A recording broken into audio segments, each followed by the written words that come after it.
Back in the early 90s, the release of Doom, and to a lesser extent, Wolfenstein, brought gaming into the mainstream and revolutionized what would be possible on home PCs. Many were eager to capitalize on this success, and this led to a rush to create what would be coined as Doom clones. This nomenclature was applied to just about anything that ran in first-person viewpoint at the time, but realistically, the best Doom clones were first-person shooters. Some of these games were excellent and memorable, while others not so much. One of the best of these for me was Heretic, Shadow of the Serpent Riders. Today we're going to delve into this classic that merges the FPS and fantasy genre in a unique and massively enjoyable way.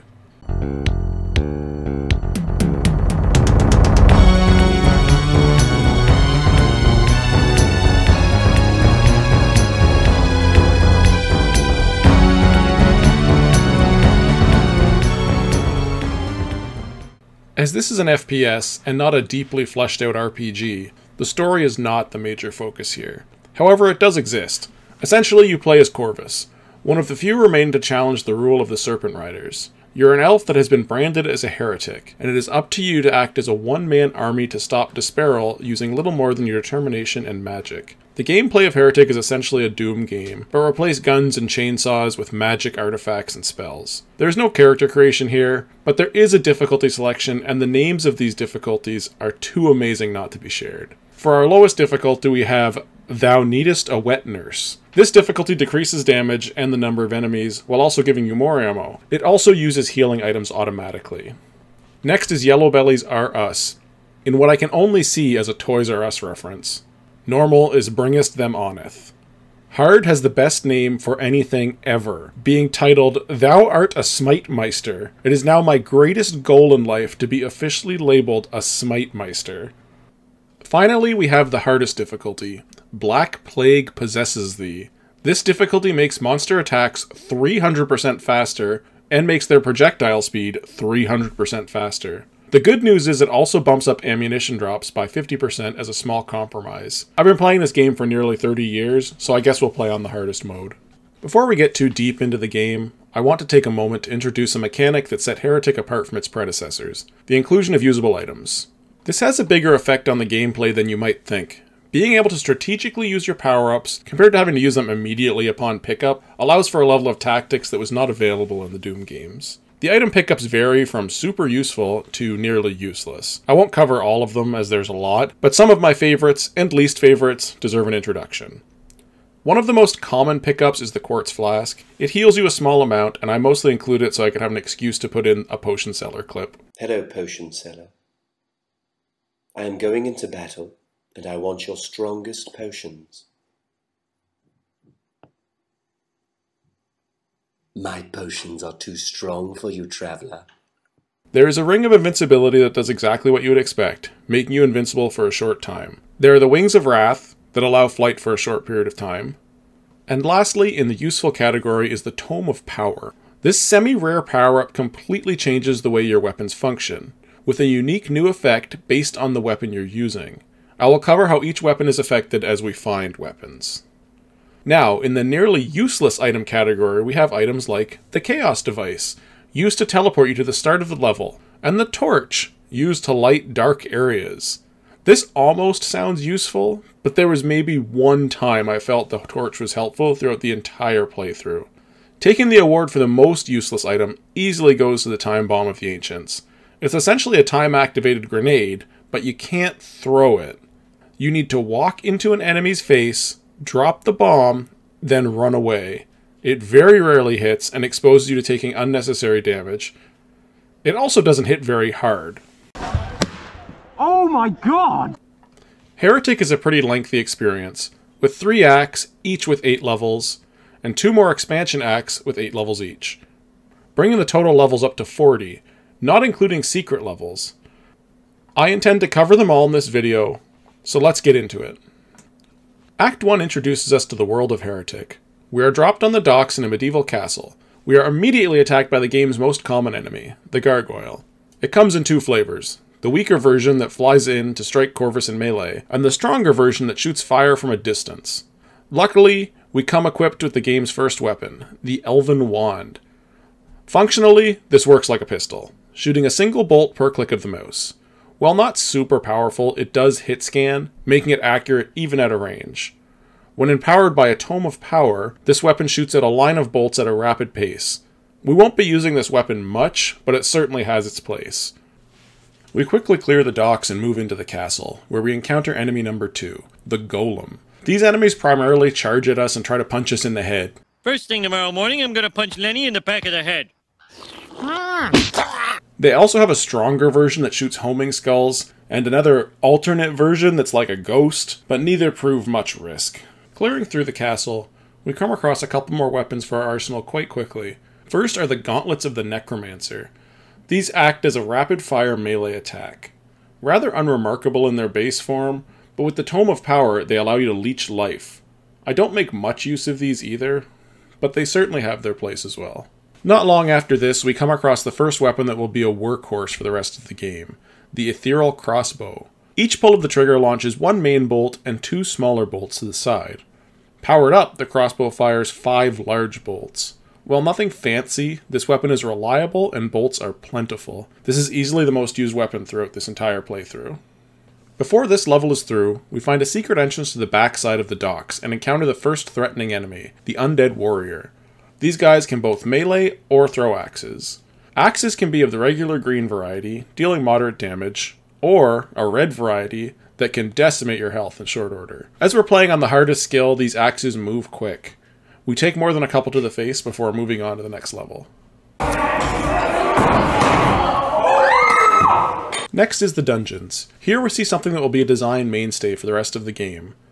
That is, putting projectile-based enemies behind one-way walls, essentially creating trap areas where you can't see the enemies. These devious traps teach the player to keep their head on a swivel even when a room looks clear. We also get introduced to this game's version of an explosive barrel, in the large, fleshy gas pods found underground. They aren't too big a deal if you're paying attention, but can spell a quick demise if you find yourself caught in a cluster during combat. We also find our final weapon of the act in this level, located under a crusher at the start of the map.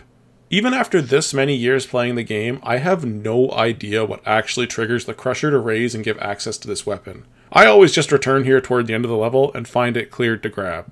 Regardless of how it becomes accessible, the weapon is called the Dragon's Claw. It shoots hit-scanning, blue sparks rapidly that deal moderate damage. This is easily my favorite weapon in the game. I just wish more ammunition was available for it. Its powered-up version pretty well drains your ammo dry, taking 5 per shot, but will obliterate a room of enemies quickly. The next few levels we skim by. As Heretic is a very long game, spending too much time per level will make this video 2 hours long. Gatehouse is primarily an indoor space in a castle. We destroy everything that moves and continue on. The next level, the Guard Tower, is one that stands out in my memory. It starts with a beautifully designed outdoor village, rife with secret passages and houses, cleverly linked with walkways and bridges. The end of the level introduces the Disciples of Despairil, flying wizards capable of withstanding a beating as well as dishing out pain. Their primary attack is to fire 3 super fast moving projectiles that spread like a shotgun blast. Standing too close when they strike can pretty nearly end the player, with all 3 projectiles hitting together. Large groups of these enemies can be some of the most difficult to deal with encounters in the game. These enemies in particular make the final boss an absolute nightmare, but we'll talk about that when we get there. The Citadel is another excellent outdoor level. It is far more compressed and just full of enemies at every turn. Nothing much new introduced here, but it will keep you moving throughout to avoid the veritable rain of projectiles. Moving right along, we have the Cathedral and the Crypts. Both are smartly designed levels that have you crisscrossing back through hub-style areas as you clear them of demonic and undead invasion. The last level in this act is Hell's Maw. This level starts with you under siege from gargoyles and undead knights. Clearing them out will lead you to a hall filled with gas pods and golems. And finally, you'll find yourself overlooking the Iron Liches, the bosses of this act. I love everything about the Iron Liches. Their design is just so unnerving, with those wide, smiling skulls and the powerful spells they unleash. They remain a constant threat even in later acts. Easily my favorite monster design in the game. I make use of a Tome of Power coupled with an invincibility ring and take out the Liches just before they expire. These 3 might be dead, but we will learn quickly that there are more of these creatures in store before our final victory. With their death, a passage into the Maw of Hell opens, and we are on to Act 2. Act 2 takes on a whole new aesthetic, moving away from the medieval setting and into a more hellish lava and brimstone type of vibe. Before long, we're face to face with a new enemy, the Were-Dragon. These guys are big, slow, and easy to hit, However, they shoot lightning-fast projectiles that put my strafing skills to the test. Since we're playing on Black Plague, these projectiles move a whopping 300% faster. They turn me to ash more than once before I get the hang of dodging their attacks. Before leaving, we find a secret wall open and gain access to the first new weapon of this act, the Hell Staff. It behaves similarly to the Dragon's Claw, shooting rapid-fire projectiles. The difference is that this weapon does not hit scan. It shoots physical projectiles at your enemies that need to make contact, making it less useful at a range unless you're an Eagle Eye. Legolas, what do your elf eyes see? There is a ton of ammo provided for this weapon though, meaning it was probably in my hands more than the Dragon Claw for this particular act. The buffed version creates a damaging energy rain, extremely powerful but easy for enemies to walk out of. The next stage introduces us to another enemy, one that I am generally quite happy to see, as they pose practically no threat. The Saber Claw is a melee-only enemy that has a weird habit of moving in diagonal lines to reach you, often quite ineffectually. I would say I'm disappointed in the enemy design here, but things get much more heated in the coming acts, so I'll take a bit of a breather on this enemy. The next level is a literal river of fire. It's very memorable and fun, and if you're paying attention, you can pick up the last two weapons in the roster here. The first is the Phoenix Staff, which allows you to launch super-powered fireballs at a range, simple and high damage. The powered-up version is a bit dubious in its usage. It turns your staff into a high-damage, ammo-efficient flamethrower. It's not bad, but the high risk of being close to enemies made me generally only use it when I could pair it with an invincibility ring.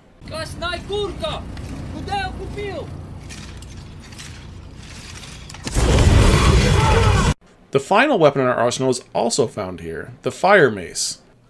This weapon is probably the only one in the lineup that had little use in my rotation. It rapidly shoots little explosive balls. It's very similar to the Hell Staff, but with less ammunition and harder to hit with, especially at a range. Powered up, it shoots high damage large balls, but these are even harder to hit with. I'm sure there's someone out there who loves this thing, but for me, it was a weapon of last resort.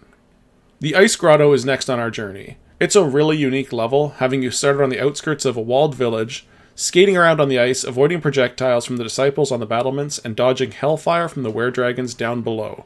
Eventually, we make our way behind the wall and get our vengeance for the trouble they gave us. Easily one of the best and most memorable levels in the game. 10 out of 10. That is bloody lovely! The next few levels move back to that more familiar medieval setting, similar to Act 1.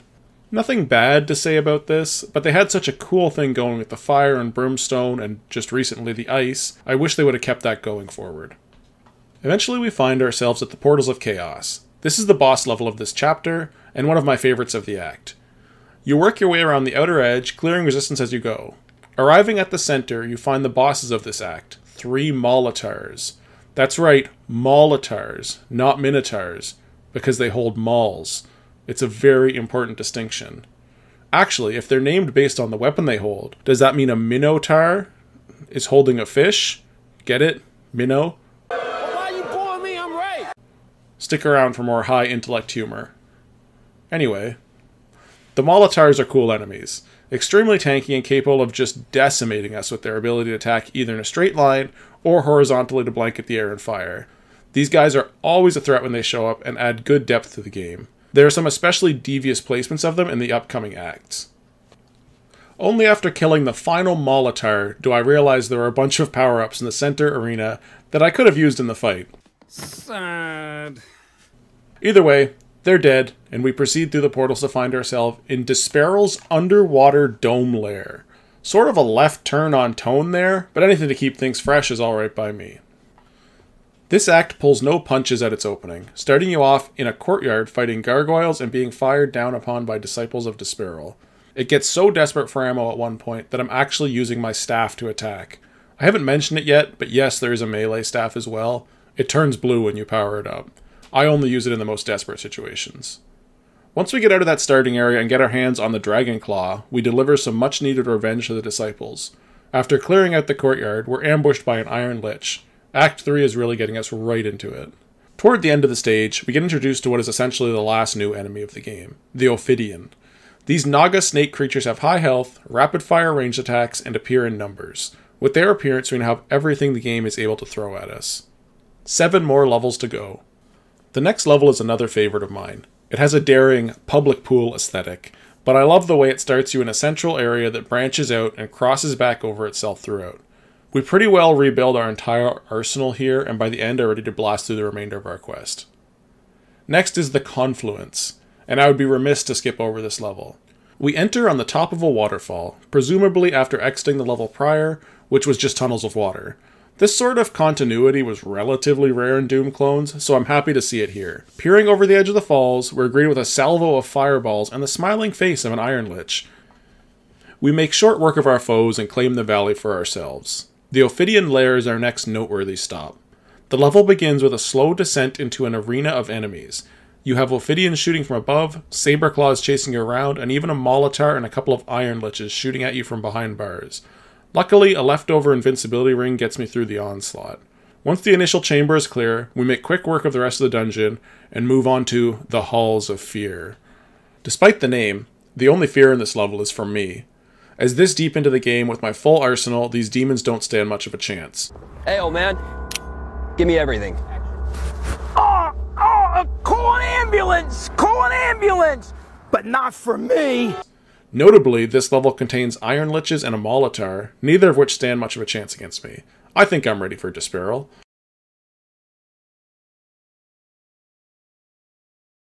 Arriving at the final level of Act 3, Disparel's Keep, I am full of confidence. I have made it here, with my bags full of ammo and pickups, conquering this game on its hardest difficulty. There is a short bit of a level to clear before the boss fight, and that proves no difficulty for a mage of my strength, only further boosting my ego. I arrive to fight Disparel. In his first phase, he's riding a great serpent. His attacks are easily sidestepped, and I get through this with no challenge. Now that he's on the ground, this is when things go to utter hell. See, Disparel really only does 3 things. He shoots magic, he teleports, and he summons friends. He does all of these things continuously, and without end. I'm able to do some damage to this bastard in the early moments, utilizing a Tome of Power and Invincibility Ring, but he starts to teleport more and more frequently, and his friends are continuing to build in number. Before long, I'm no longer fighting just Disparel, I'm fighting Disparel and about 30 of his friends. I guess evil warlocks don't fight fair. I am going to be honest, I tried and failed and tried again on this fight for the better part of 3 hours. Disparel was getting the better of me, but it finally clued in. I have something he does not. The ability to cheat. Tired of this endless struggle, I activate infinite ammo, allowing me to make just unresponsible use of my Dragon Claw and send Disparel to the Shadow Realm where he belongs.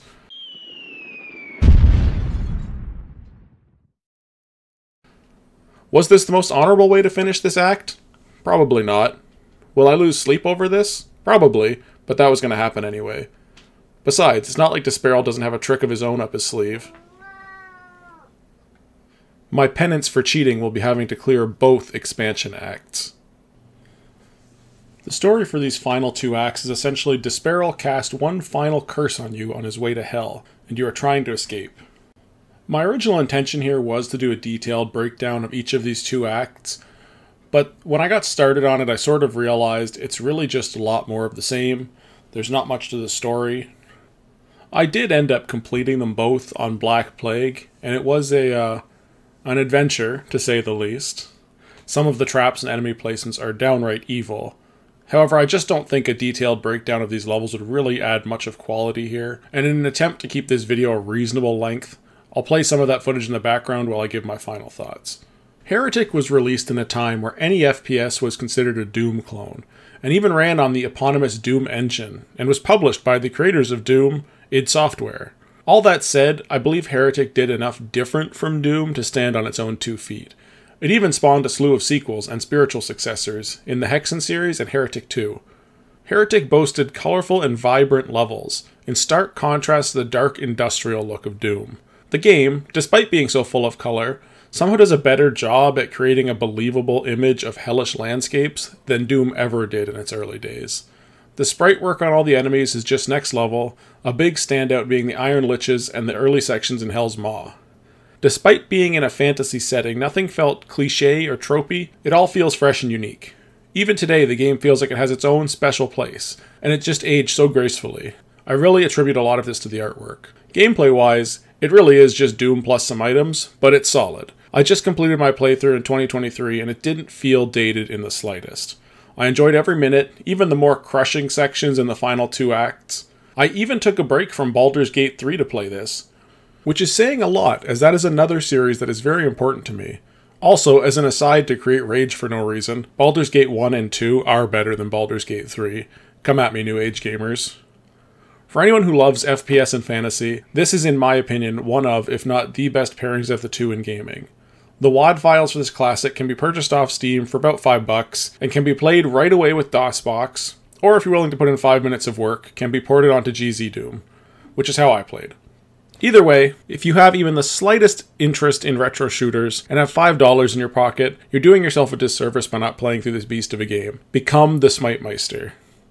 That's the end of the video. If you listened to me speak this long, it's only fair that I listen to you, so feel free to drop a comment or suggestion below. Even if it's mean, I can handle it, I promise. I'll leave you with footage of me circle strafing an unfortunate number of Molotars.